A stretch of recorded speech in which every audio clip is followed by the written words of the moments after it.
अपनी खुद की मांगने के लिए एक जोड़ा नहीं खरीद सकती। अब हमें समझ आया कि तुम लखनऊ क्यों आ गई और मोहित से दूरी क्यों डाल रही हो तुम। अब ये कहना चाहती है कि माहिद की दौलत के लिए हम वापस आए हैं। हाय गजब, और किसके लिए आई हो?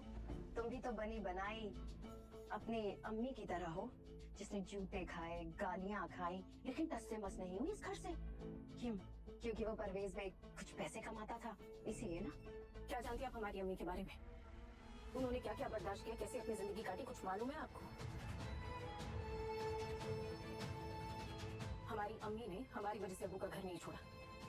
अगर वो तलाक लेती तो मजहबी अदालत हमें मजबूर करती कि हम हमारे अब्बू के घर पर रहे। हमारी अम्मी हमसे दूर हो जाती, हमसे पढ़ने लिखने का हक छीन लिया जाता। हमारी अम्मी ने सारे जुल्म सहे हमारे बेहतर मुस्तकबिल के लिए। तो तुम कह रही हो कि मजहबी अदालत की वजह से तुम्हारी अम्मी ने सब कुछ सहा, तो तुम क्या कर रही हो यहाँ?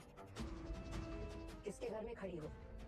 किससे तुम्हारी मंगनी होने वाली है? हमारा माहिद मजहबी अदालत का सरबराह है। मजहब और मजहब की किताबों के अलावा वो कुछ और सोच भी नहीं सकता, समझी? मजहब में तो कहीं भी नहीं लिखा है कि औरतों को पढ़ने लिखने का, तरक्की करने का, अपने पैरों पर खड़े होने का कोई हक ना दिया जाए। माहिद एक इंसाफ पसंद आदमी है जो हमेशा औरतों की तालीम और उनकी तरक्की के लिए कोशिश करते हैं।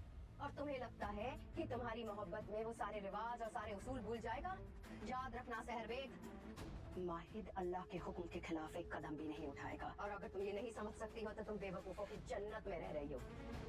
अगर आपको ऐसा लगता है कि ये दकियानूसी ख्यालात के सामने हम झुक जाएंगे, तो हम नहीं, बेवकूफों की जन्नत में आप रहती हैं।